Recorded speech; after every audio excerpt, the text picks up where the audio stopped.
Hola, buenos días. Hoy jueves, vamos, si no nos equivocamos, día 12, en esta semana un poco de locos, donde hay cada vez más cosas, las situaciones se tensan más y se confirma aquello que para algunos a veces es tan evidente que da hasta pereza explicarlo, que hay mucha gente, estamos hablando obviamente de políticos, que no saben aguantar la tensión y la responsabilidad.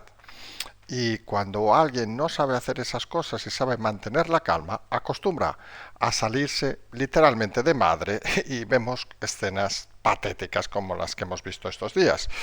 Hoy va a pasar de esas cosas que hay que tener en cuenta. Hoy se vota la Ley de Seguridad Nacional, un tema importante y un tema donde deberíamos analizar una doble vía. En principio va a ser aprobada con los votos del Partido Popular y Ciudadanos que apoyan al gobierno.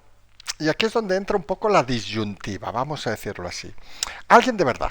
Vamos a hacer la pregunta directa porque a los oyentes les encanta reflexionar y somos conscientes de que a muchos les llegan estas cuestiones y les hace pensar qué harían en esa situación. ¿Alguien de verdad cree que el Partido Socialista o Podemos, aunque estuvieran totalmente de acuerdo con una ley, la aprobarían en un momento como este? ¿O harían eso que se llama política, que es presionar más al gobierno tumbándola? Vamos, no sé. Nosotros a lo mejor somos muy inocentes. Tenemos un poco de mala leche a veces. Pensamos que eso sería lo inteligente. Si tienes a la presa atada, ayer decía el presidente del PP, Feijóo, que el gobierno era una caricatura, pues la tienes caricaturizada, pues no la dejes escapar y le des la aprobación de una ley. Ah, es que además, Cuca Gamarra ha dicho hoy, no es la ley que nos gusta. Joder, pues si no es la ley que les gusta, voten en contra. ¿Qué es esto de apoyar una ley que no les gusta?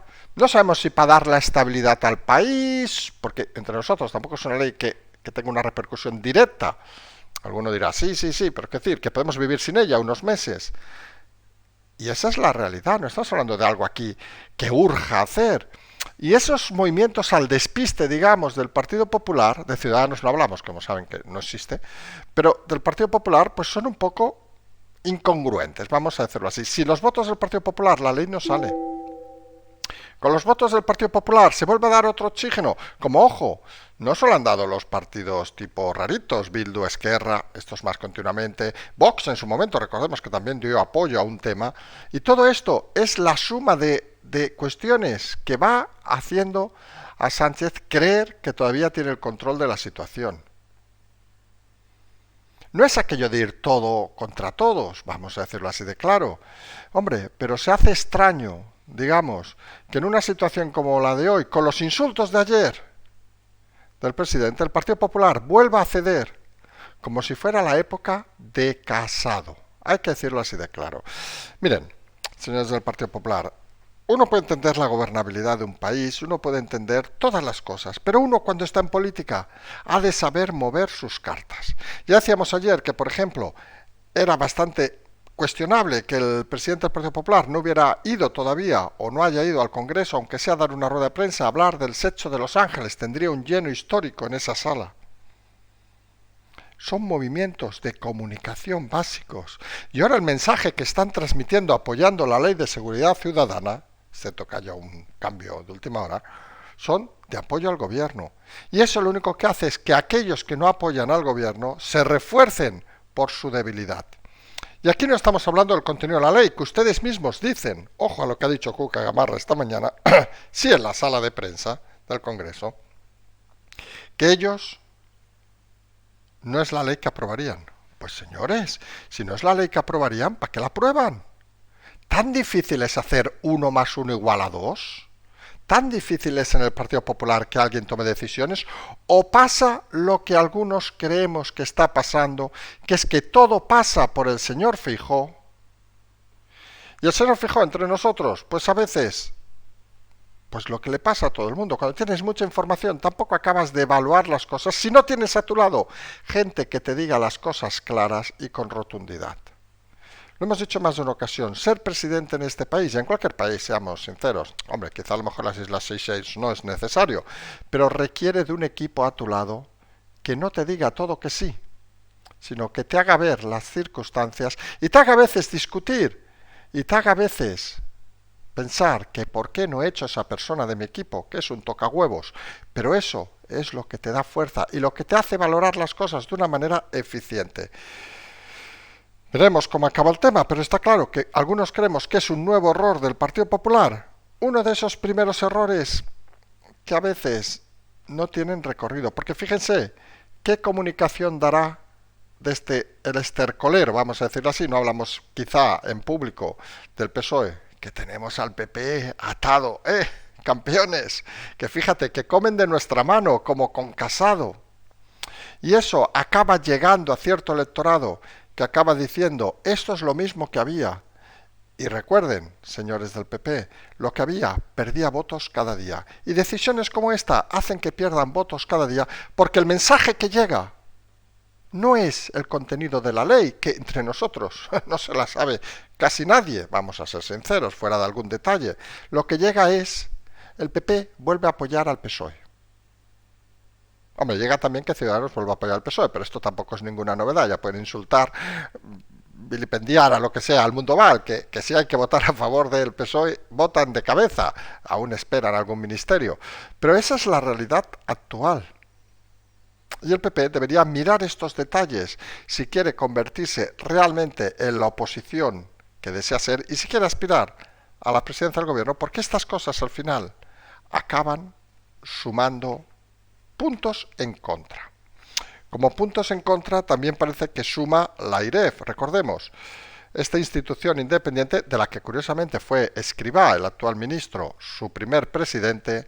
Está claro que es aquello de que una cosa es estar fuera y otra cosa dentro, porque realmente es una de las decepciones más grandes este señor, donde la autoridad independiente de la responsabilidad fiscal pues carga duramente contra el gobierno. Dice cosas muy claras, que hay una ausencia de estrategia fiscal. Chiqui, ¿qué coño es esto? ¿Cómo que no hay una estrategia fiscal? Te están diciendo gente independiente. Ay, chiqui, que estamos flojitas. Luego dice que hay poca transparencia. Hombre, yo no sé si hay que ser de la autoridad independiente de responsabilidad fiscal para saber que hay poca transparencia. Quizás solamente hay que bajar a la calle y darse cuenta o escuchar a la gente para saberlo. Es algo tan obvio que da hasta vergüenza ajena. Nosotros lo vemos aparte a diario en el Congreso, que tú preguntas lo que decimos últimamente, preguntas capital de Madrid y te dicen el río Guadalquivir pasa por Sevilla. Yo qué sé qué, los picos de Urbión están en... Pues cosas así te responden. La transparencia no es la debilidad de este gobierno, vamos a decirlo así. Siempre les queda aparte decir que es información secreta. Sí, ya saben. Cuando van los amigos del presidente, cuando fueron a Canarias a jugar a baloncesto, amigos e hijos del presidente, era un secreto de Estado. ¡Wow! No vaya a ser que supiéramos que iba una serie de gente a gastos de todos en el avión oficial. Secreto de Estado. Hombre, pues si eso es transparencia, agárrense. Y luego dice una cosa bastante más grave, que el retraso en los fondos europeos puede hacer bajar hasta 7 décimas el PIB. Recordemos que lo del PIB es algo que teóricamente suena muy bien, suena muy mal, pero mucha gente dice, ¿y a mí qué me importa el PIB? Pues el PIB es importante, porque el PIB al final, los presupuestos del Estado, el dinero público se distribuye a través de las porcentajes que tú calculas. Si tú calculas que va a crecer un 5, implica que vas a tener más recursos para gastar. Si resulta que al final es un 1, pues hay ese 4%, estamos haciendo un ejemplo extremo, obviamente, que no llegan, con lo cual ese dinero no se puede gastar. Y lo ideal de un gobierno, como de la gestión de una empresa, es cumplir los presupuestos. Otras que no lo haga ni Dios, pero eso es lo ideal que se debe hacer. Con lo cual, la IREF vuelve a poner la picota en este gobierno y vuelve a decir cosas obvias, pero que está bien que digan, porque para eso es una autoridad independiente y para eso se les hace más caso que a otros que dicen cosas. Cosas también que van sucediendo y se van diciendo, por ejemplo, finalmente parece se ha archivado ya el tema del emérito con las comisiones de la Meca. Miren que es un tema que hemos hablado poco o muy poco en este programa, porque lo hemos dicho desde el primer día claramente. Es decir, si el que paga la comisión era el gobierno de Arabia Saudita, allá ellos. Han buscado un intermediario, en este caso el rey, y a partir de ahí que cobre lo que considere oportuno. No es dinero público español, con lo cual en principio nos da igual. Otra cosa que hemos dicho es que hubiera un estatuto de la monarquía, que no hay, que dijera, mientras ejerce sus funciones tiene la exclusividad y no puede cobrar de terceros gobiernos o de terceras cosas, etcétera, etcétera, etcétera. En este caso era un beneficio para empresas españolas y encima el emérito le han pagado por hacerlo, pues oiga, pues algunos pensamos que lo debía hacer gratis, pero si le pagan, ¿qué vamos a hacer? No hay ninguna reglamentación en España que impida hacerlo y quizá es momento de que alguien se ponga a hacer un reglamento de la Casa Real para definir muy bien qué puede y qué no puede hacer, porque si no aparecen a veces, siendo ese monigote de sofá, que creemos, algunos, puede tener cierta utilidad en cierto momento, pero si la tiene, al menos hazle danzar, como aquella película, danzar malditos, danzar, hazle moverse por el mundo, hazle hacer representación, como efectivamente sí que hacía el emérito, y parece que el actual rey hace menos porque lo tiene más cohibido. Y su comunicación, como decimos desde hace semanas, pues parece que está limitada a hacer lo que me dicen y no, de aquí no me quiero mover, no vaya a ser que me quiten la silla definitivamente.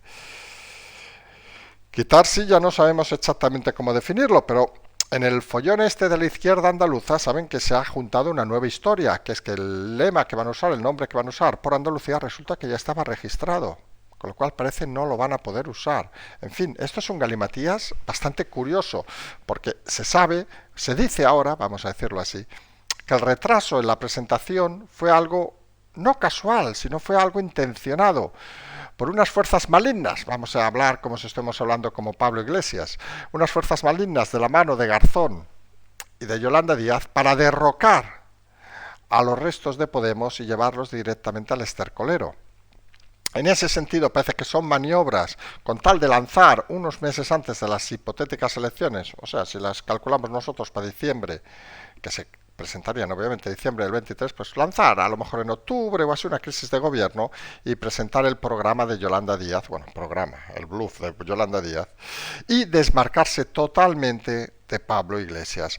La situación sí que es cierta en una parte, es decir, el intento, lo hemos explicado hace tantos meses que da pereza, es decir, había 3 grupos dentro de Podemos, los afines a Yolanda Díaz, vamos, los que son, tampoco se hagan muchas ilusiones, la estructura básica de Podemos, que estaba representada por Belarra y Montero, o sea, las ETS, vamos a decirlo así, ETS políticas, no pensemos mal, que tiene ya mucho trabajo Pablo Iglesias en ese tema, como para encima tener que hacer más servicios. De Podemos, o sea, hablamos de Belarra, como hemos dicho, y de Montero, y obviamente el Partido Comunista, que es el único que tiene estructura, aquí de la mano de Garzón, y Enrique Santiago, que ha quedado un poco más desdibujado. Esas eran las 3 fuerzas elite.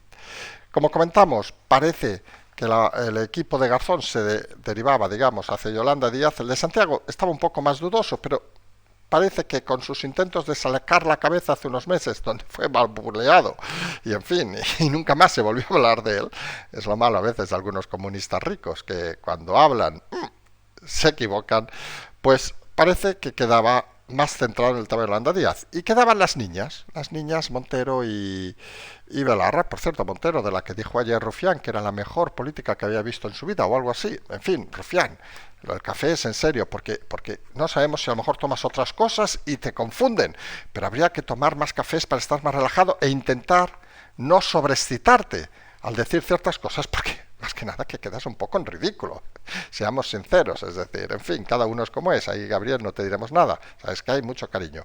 En todo caso, la cuestión importante es que en esa guerra Iglesias se ha dado cuenta hace semanas que sus compinches, vamos a llamarlas así, no tienen la fuerza ni ética, ni moral, ni personal, ni de ningún tipo, a pesar de lo que diga Rufián, para combatir, y es el que vuelve para enfrentarse creyendo que es un rodillo. Nosotros creemos que sí, que es un rodillo de esos de pintar, que le echas pintura, pasas con la pared y a veces tienes que volver a tal y a veces se te seca. Y cuando se seca, porque lo has dejado un tiempo fuera del mercado, saben que ya no vale y tienes que comprarte otro. Pues creemos que eso podría ser el rodillo Iglesias, que se ha secado ya intentando hacer de contertulio famoso y parece que va a tener la fuerza que va a tener. Con lo cual parece que el intento de llevarse por delante a todo Podemos de Yolanda Díaz y Garzón se inicia con el tema de Andalucía. Yolanda Díaz se desmarcaba estos días, yo no pinto nada en Andalucía, yo estoy en mi proceso de escucha, pero mientras por detrás, Por cierto, lo habitual de Yolanda Díaz, le hemos dicho, la garrapata que se engancha a cualquiera, chupa y luego lo deja muerto, lo que hizo en Galicia, etcétera, etcétera. Es decir, trabajar por detrás lo que por delante no se atreve a hacer. Pues en ese movimiento parece que quieren dejar fuera a Podemos. El retraso en la presentación es obvio, con lo cual todo el dinero de esa campaña queda en manos de Izquierda Unida. Luego la buena voluntad, que entre nosotros, con todo el cariño, entre comunistas, la buena voluntad es las palabras. Aquello, ¿saben? Aquel chiste de que, oh, tienes una moto, somos comunistas, compártela conmigo. Y dices, oh, mierda. Y le dices, si tú tienes 2 coches, sí, pero me los he ganado con mi esfuerzo, esto no se comparte.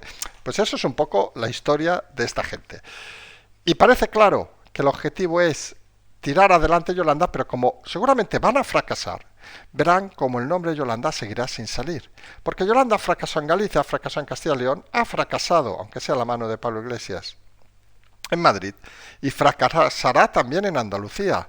Pero ella seguirá con su historia, con su bluff, con algunos medios prostituidos, diciendo por detrás que no, que yo estoy en escucha, modo walkie-talkie, casi podríamos decir, y realmente intentará esconderse, como ha hecho todo este periodo. Estas cosas al final, el problema es que llegará un momento que es como aquello de tanto llamas a aquella historia inglesa, el Craig Wolf, tanto llamas al lobo, al lobo, al lobo, al lobo, que al final, cuando salga Yolanda Díaz, dirán, coño, pero si no hay ni gente para sumar en su candidatura. Esta es la realidad de estos comunistas de salón que tenemos en este país. La realidad también es que cierra, por ejemplo, una fábrica histórica. Es un tema económico que creemos interesante comentar, de Danone en Asturias, por la crisis económica, por el bajo consumo, según parece, del Petit Suisse. Se dedicaban allí a hacer esas cosas que de pequeños nos encantaban, y al menos algunos siempre decíamos de intentar comer 2.